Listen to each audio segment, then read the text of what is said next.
WO Sports, where we bring all the best sports take from around the country. So right now, we're with Stephen A. Smith for First Take.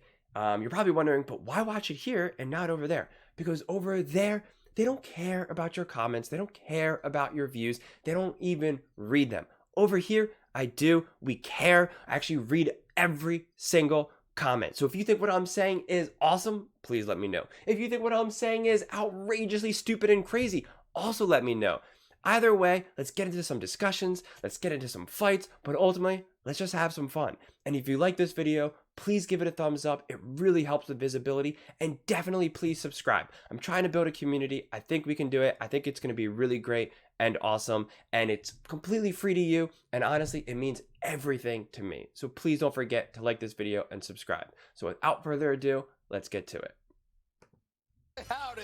Molly Kiram is not here today because she has Christmas off, but she knew what was going to happen to those Cowboys, so she left it up to me, my boy Shay, and RC, a.k.a. Ryan Clark. Howdy, y'all. Merry Christmas. How you doing, Shay? I'm doing great. You doing great? You doing great? How you doing, RC? I really don't like Stephen A. Smith. That is good as you. This is painful for me right now, truly. Christmas has been beautiful to me. Okay. Let's Get to it. Touchdown Miami. Throwing it left side of the end zone for Cooks, leaping up. Touchdown Cowboys. We flipped the script off of one play in that sense, and these guys were not going to do that. All right, so here comes Miami. Boy, what a drive. Dolphins. Christmas and welcome to because we only got an hour show. Today, Molly ain't here. After losing in Miami last night, thanks to a game-winning field goal as time expired, the Cowboys are now currently the number 5 seed in the NFC as we wait to see the results of the Giants-Eagles game today. Here's Dak and Coach McCarthy. The Eagles are going to win that game. On their road woes.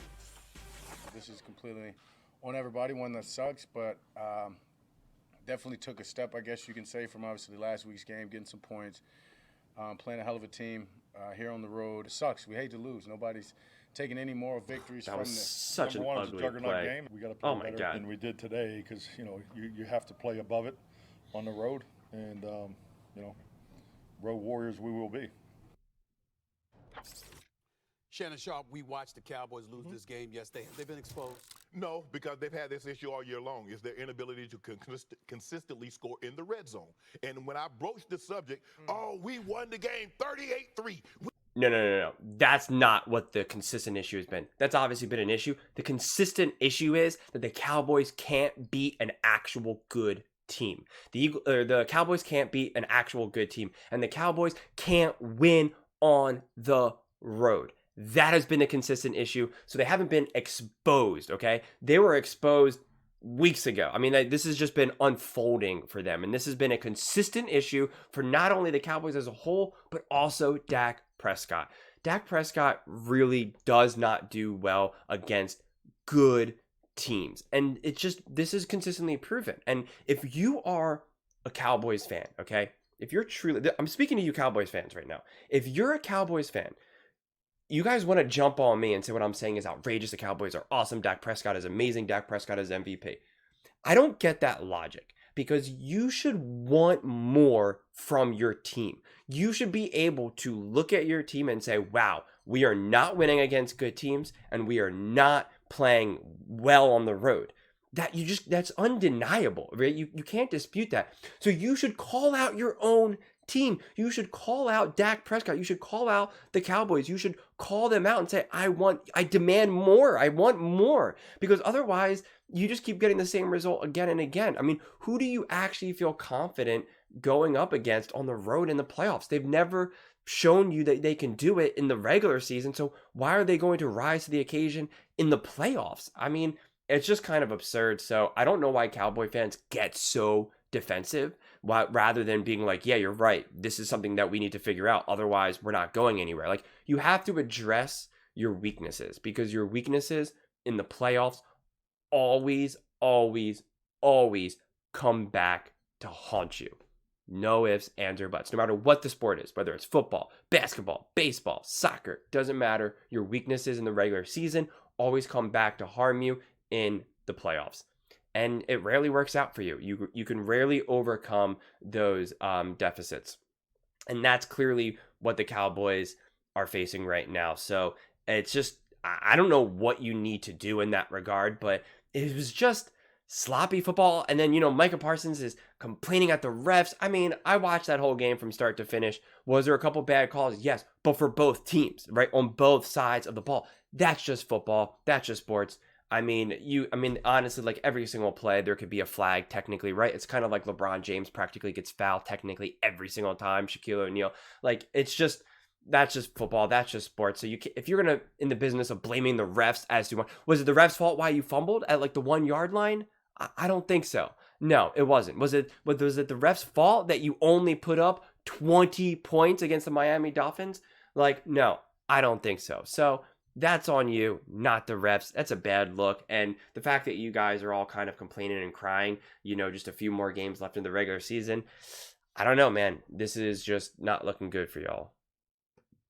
We won the game 24 this. I'm saying, but when you step up in competition and you have these woes into the late in the season and in the playoffs, you lose ball games. You lose ball games by kicking field goals instead of scoring touchdowns. You lose when you turn the ball over in the red zone like Dak and them did, and they got no points out of that. Dak is 3-5 on the road. Defensively, if you look at RC and Stephen A., when you look at the Cowboys defense and they don't get scooping scores and they don't get pick sixes and they can't sit their offense up on short fields, this is a different team.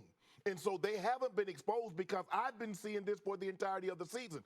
Instead of now people calling me crazy, they say, well, Shannon Sharpe might have been on to something, RC. Go ahead, RC. Yeah, I mean, I think this is actually worse, right? Because we were questioning Dak Prescott and what he could be. And if everybody's going to come on here and defend Josh Allen when his team loses, we have to defend Dak Prescott. Dak Prescott had his MVP drive. Dak Prescott had his moment. This is supposed to be a team. In the offseason, this is what they said. Mike McCarthy said they'd run the football better, which they don't. And Mike McCarthy said they'd finish games defensively. Well, Dak Prescott gives you the drive of the season. And now the Micah Parsons, the DeMarcus Lawrences, the Stephon Gilmores, the Deron Blands, you have to go out on the field and make a stop. There was no pressure because Mike McDaniel got the football out of Tua Tagovailoa's hand. You had a 15-yard face mask penalty. And in the most important moment, Dan Quinn reverted back to who he was, which is a man-to-man defense. And Mike McDaniel dialed up the... So, okay. I don't think Dak Prescott had like the MVP drive or his MVP moment. I mean, that's so extreme, honestly. And people defend Dak all the time. I don't know what he's talking about. The Cowboys are always defending Dak. He was leading, the league for MVP for a while. It was neck and neck between him and Purdy, and then he's the one that played himself out of it. That was all on Dak. No one else. That was on Dak, okay? So don't tell me that Dak had this big MVP drive. I mean, don't get me wrong. It was a great drive. He did well. He put his team in a position to win. But when you're watching that entire game, can we please not pretend that Dak just like completely showed out, that it was just like he was lighting the world on fire? Because winning the MVP isn't just come down to just one drive. It's the whole game. You put up 20 points, okay, against the Dolphins, who aren't really known to be like the most physical defense out there. The Cowboys are supposed to be this high-flying offense, and they put up 20 points. That's on Dak. That's not on the refs. That's on Dak. That's on the offense. That's on the Cowboys coach. I mean, it's on all of them really. But you can't just. I hate when we boil down these games to just like one drive. One defensive possession, one offensive possession. That's BS. It's the game as a whole. Okay, you can't have this MVP moment when you have one drive, but then also earlier in the game you completely fumble and lose the ball on the 1 yard line. I mean, that is points. That's the game right there. That's a bigger impactful drive than, what happened on the last defensive drive for the Cowboys. So this idea that, you can kind of just pick and choose when you want something to matter or when you want something to be important is absurd. And, Josh Allen, people will defend Josh Allen for a few reasons. The biggest one is that Josh Allen plays for the Buffalo Bills, who have historically been a poorly run franchise. He doesn't have the same weapons as, a lot of these other teams. And he has a defensive coach who's making like September 11th, terrorist references and stuff, okay? So Dak Prescott has a Super Bowl winning coach, okay? So he has less excuses. Let's be real here. The Cowboys are a storied franchise from the beginning of time, okay? The Bills are not. The Bills are known to being disaster, right? That's like literally their reputation. So their coach is like hanging on by a thread here.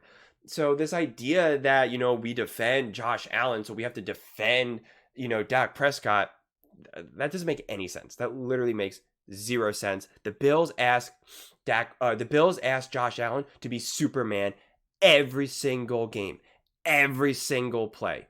That is not what the Cowboys ask of Dak Prescott at all. In fact, the Cowboys play better when they ask Dak to do less. When Dak throws less, the Cowboys have a better record than when he throws more.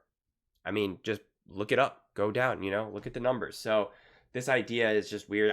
This whole take right here, honestly, between Shannon and Stephen A. and Ryan Clark, it's just so not nuanced. It's just nonsense.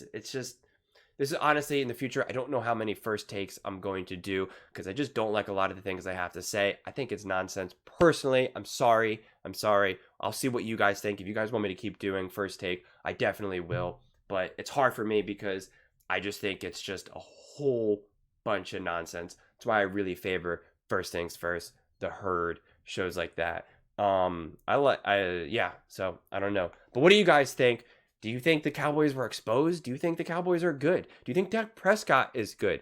Why do you think they lost that game? Was this more about the Cowboys or was this more about the Dolphins showing who they are? Would love to hear your thoughts in the comments below. Please don't forget to like, share, and subscribe. It means everything to me and it's free to you. Thank you so much.